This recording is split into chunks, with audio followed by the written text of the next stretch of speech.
going into college, I thought I had it all figured out. I would attend a 4-year school, complete my master's in education during my 5th year, and graduate ready to teach in my own classroom. I had imagined being a teacher for most of my life, and didn't expect that feeling to change. Within the first week of my freshman year, I knew that my plan would be completely derailed. I was introduced to people with different dreams, took classes that changed my mindset, and found a new passion for anthropology. By the end of senior year, I had no idea what I wanted to do, but I knew I wasn't ready to teach. I graduated and made a leap of faith to move across the country from New Jersey to San Diego, California. I had applied to a range of full-time positions, hoping to land something, somewhere. I landed at an advertising agency and dove into a career I hadn't really considered before. I was learning new skills and developing an understanding for the industry. It was interesting work, but something didn't feel right. I was working with great people who were driven, hardworking, and passionate about what we do. We had a dog-friendly office and regular staff outings to keep us energized. So then, why didn't I feel connected? Was it the company? Was it the industry? Was it my role? I couldn't figure it out, so I decided to leave this position and try working at a new agency. My role was similar and the projection of my career was much more clear. After about a year with some late nights and even earlier mornings, I knew that this career wasn't feeding my soul. I wasn't satisfied with the path that I was on. The dissatisfaction I felt led me to think about what kind of profession would allow me to feel that I was doing something good for the world.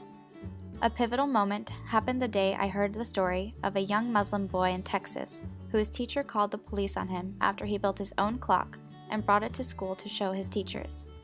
I felt such an overwhelming amount of disappointment and thought to myself, he deserves better. Then I realized, I could try to be the teacher that he deserves. It was then that I decided to go back to school to pursue education and found my way back to the career I had been striving for when I first started my undergraduate career. As time passed and I prepared for entrance exams, countless other stories came out about schools and teachers failing their students of color, their LGBTQ students, and other marginalized students.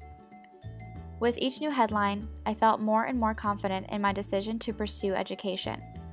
These kids deserve teachers who are empathetic, aware, and are going to support them in a world that oftentimes tries to push them down. In the last year, I have come to feel so much better about my path.